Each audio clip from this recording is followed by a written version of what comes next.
Wallahi, sometimes the Khatib, when I remember, I think, I forgot, I think he's Sheikh Muhammad Raghi from Canada. Oh, that guy, yeah. He seen as a Khatib, he came to Uganda as well. Yeah? I was in UK, oh my God, he was in tears, the whole masjid was in tears. And what was the hadith? What? Forgiveness. You know, in Arba'in now, there's the last hadith. Yes.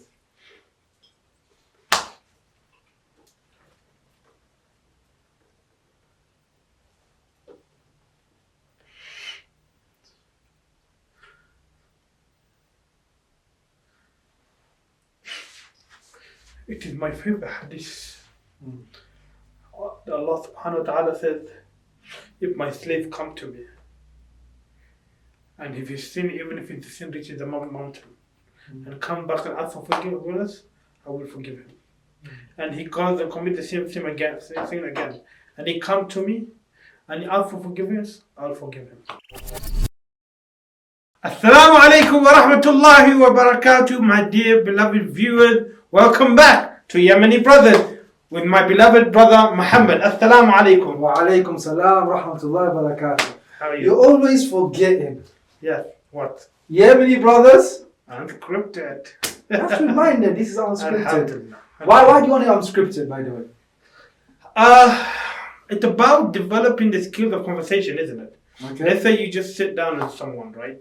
Are you able to think on the spot for a particular topic that you want to talk about? Okay. Are you good at that? I can do that any day of the week. Okay, what topics should we talk about right now? We can talk about Wisify. No. We talk about Wisify. I want to talk about that. Don't worry about that. We can push that later. We can push that later. See, now you're the problem. You cannot talk about it. Give me a topic, discuss me and you connect with each other. We haven't seen each other for what, a month now, maybe? A month? Yeah, I just came. Yesterday. No, I'm talking about since the last podcast. Oh, yeah. So what, we sitting outside this does not count. No. Our real conversation heart to heart is podcast to podcast. Allahu Akbar, inna lillahi wa inna ilayhi raji'un. Alhamdulillah. That's the only time we actually connect. Apart from that way, we play FIFA. I won FIFA, by the way. I beat him and his friend Musa. He gets lucky.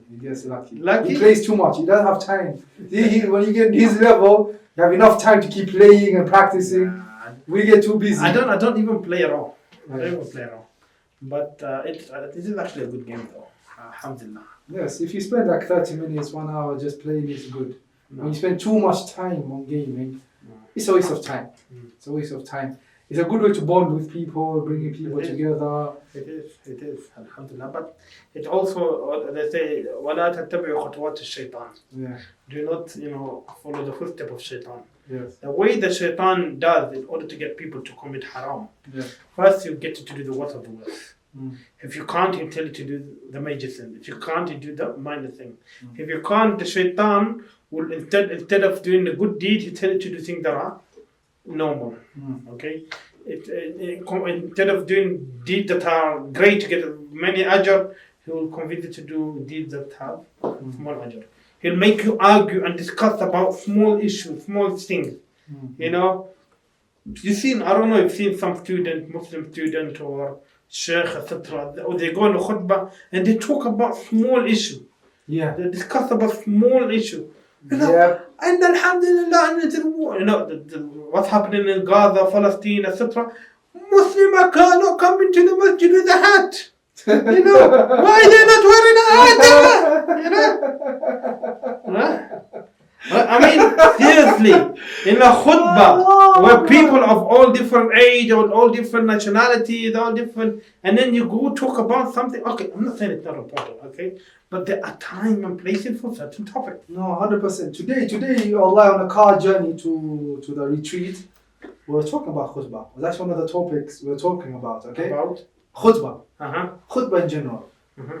Ask people, when you go to khutbah nowadays, look around. How many people define sleeping?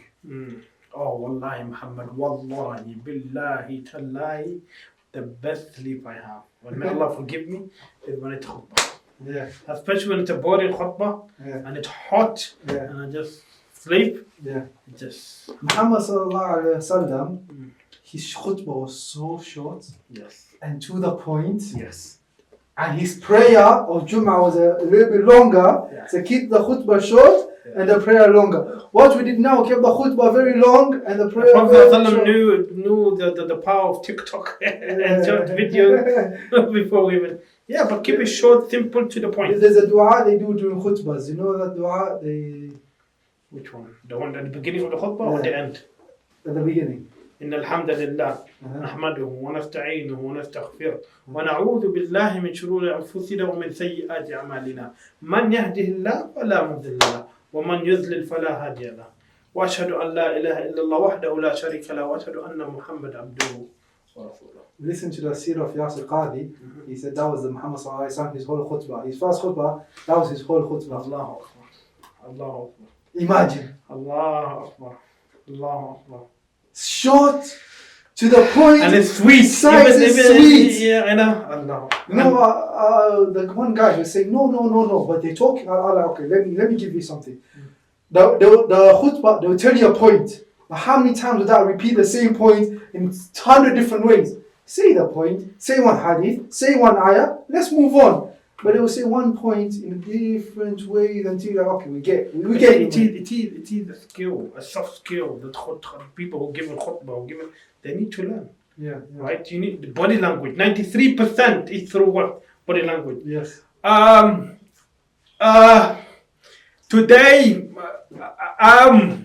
my talk is going to be about the importance of already sleeping. Wallahi, sometimes the Khatib, when I remember, I think I forgot. I think it's Sheikh Muhammad Ragi from Canada. Oh, that guy! I see him as a Khatib. He came to Uganda as well. Yeah. I was in UK. Oh my God, he was in tears. The whole masjid was in tears. And what was hadith? What? Forgiveness. You know, in Arba'in now there's the last hadith. Yes.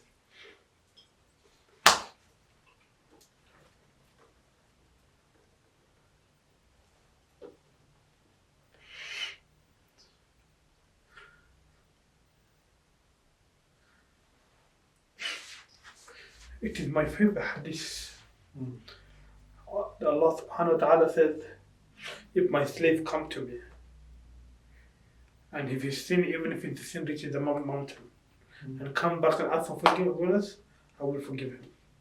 And he goes and commit the same sin again, and he come to me, and he asks for forgiveness, I'll forgive him. And he keep doing it, and I'll continue to forgive my abd so long as he comes back to me. Wala ubali, and there's no strings attached.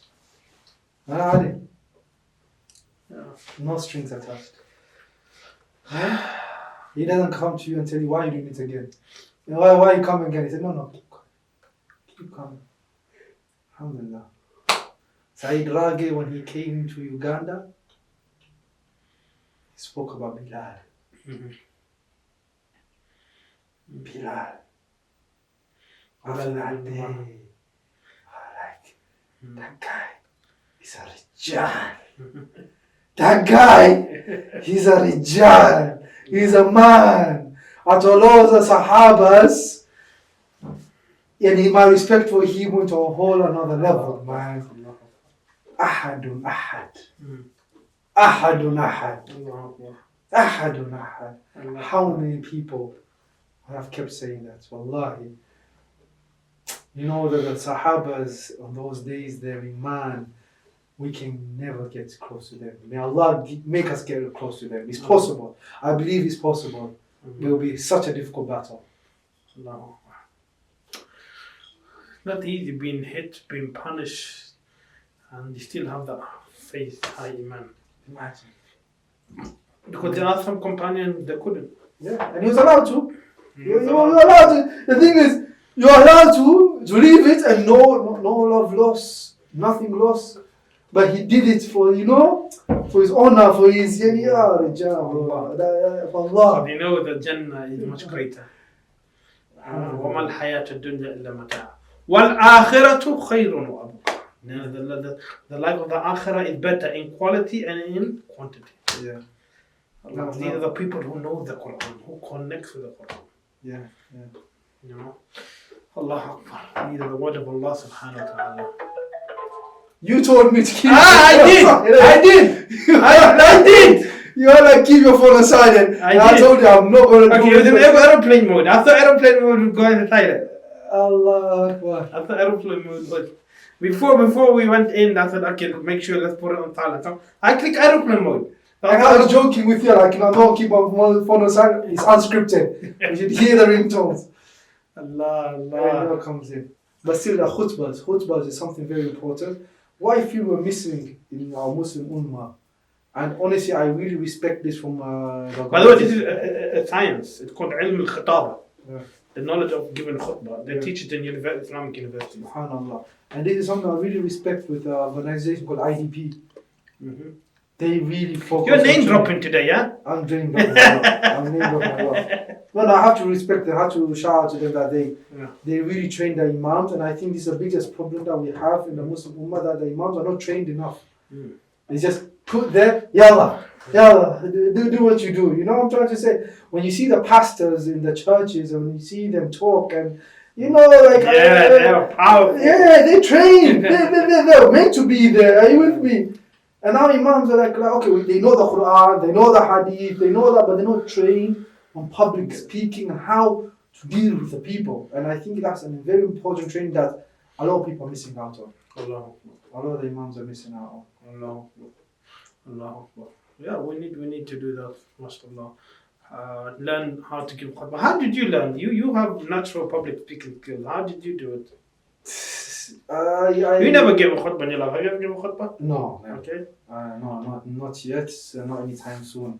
Allah increase my ilm to reach that level. I believe you need to reach yourself. But I seen you give talk, mashallah, in front of an audience. You have the confidence. I even remember you and Hamid was practicing the acting. Remember? Yes. What happened is him and his friend, they had a business. It's called Bundle Service. And name Robin. Okay. And so they wanted to present a proposal to a client. Okay. But they acted out the whole scene in front of the client or investor, and they're acting and they're passing on each other, etc. How did that go? No, the end result. The end result is of course. The presentation was amazing. The presentation was amazing. Amazing. I believe it was anyone else, it was amazing. Honestly, we worked on it hard. And look, when we come to public speaking, I thank our school systems, firstly. And honestly, to me, it naturally. First, it came out naturally. What do you mean? When you went to school in UK? Yeah. You were doing some presentation in school? Yes, presentations. Did you take business in A-level or something? Or on GCSE. I did not do A-levels. Okay. I dropped out. And GCSE, you were doing some public speaking? Yeah. So anytime we never did group projects. Yeah. People are always shy to speak publicly. Yeah. So I'll let them do the work and let me do the speaking. You know what I'm trying to say? And it's just I've never been shy in front of people. I always like to speak in front of people. Football, in your football, you're playing football, playing basketball. Yeah. I think sports is something that's a very... I think sports give you confidence, isn't it? 100%. 100%. Yeah. Especially if you play sports properly. Mm-hmm. You learn how to communicate in sports. Mm-hmm. Sports, there is playing and then learning to communicate in sport, leading people in sports. Yeah. How about you? How did you learn? Yeah, you remember the video on YouTube of me telling a joke about the elephant? You haven't seen the video? I remember back in the days. Mm-hmm. So I was telling the story in front of the police and in front of the audience. And I was looking at watching the video, I was like, oh my God, where did I get this confidence? Yeah, right? Yeah. And you're right, the school system. I used to do a lot of presentation. Yes. And I used to be honest, love attention. And we human beings naturally love attention. So I used to try to be comedic in class. Yes. So even in presentation, I try to make people laugh, etc. Because I understand, naturally, that we understand that you have to know your audience. Yes. And you have to engage with your audience. Mm-hmm. Right? And that is one of the most important skills in public speaking. What other skills do you think is important? We said body language, okay, your sound. Mm-hmm. Sometimes you talk loud, but sometimes you gotta go slowly and quietly. Yeah. Pause rather than when you're thinking. It is better just to. But also pause. Pause not about thinking only. pause is not about thinking only when you're thinking. Mm. But pause also when you want the people to think. Yes. When you want the people to think. When you give them a good point, Yes. pause. You have to know when to pause. Yes, pause is a technique. It's like Obama. yo. he is good at this. Yeah. Body language, tone, pause. What else? Eye contact. Eye contact. Oh, very important. Let people know that you're speaking to them, except from ladies. Lower your gaze. You see, ladies, lower your gaze. No eye contact. I want to know, how do you public speak to ladies? Mm-hmm. I want to know now from you, in the Islamic perspective and all that. Like today, I was in a crowd. I had a crowd of ladies. I did a retreat. I spoke to the men. I wanted to give something to the ladies. I just asked them, look, if they have any issues, you can speak to her. Mm-hmm. So I was looking down, I was looking up. It's very awkward. It's very different than talking to men. I can look at them. So how do you do it? What's the technique behind that? I have an opinion. You can look at women, okay? You lower your gaze when you have a feeling that if thoughts come to your mind, that's when you lower your gaze. And you can have you shouldn't do it on purpose. You're not looking around, no. But let's say you're talking to a woman, you're in a professional environment, or etc. You're looking at her. If my thoughts come to your mind, then you lower your gaze. And do you have any backings for that, or this is just your opinion? We can discuss it, inshallah, another time. Another topic, inshallah. Inshallah. Okay.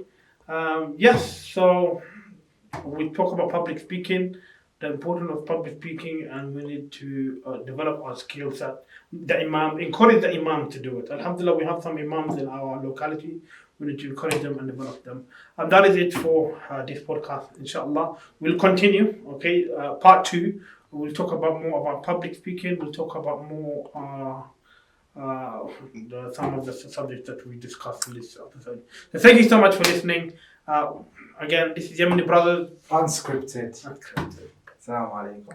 Don't forget the salam. You left me hanging! Raw!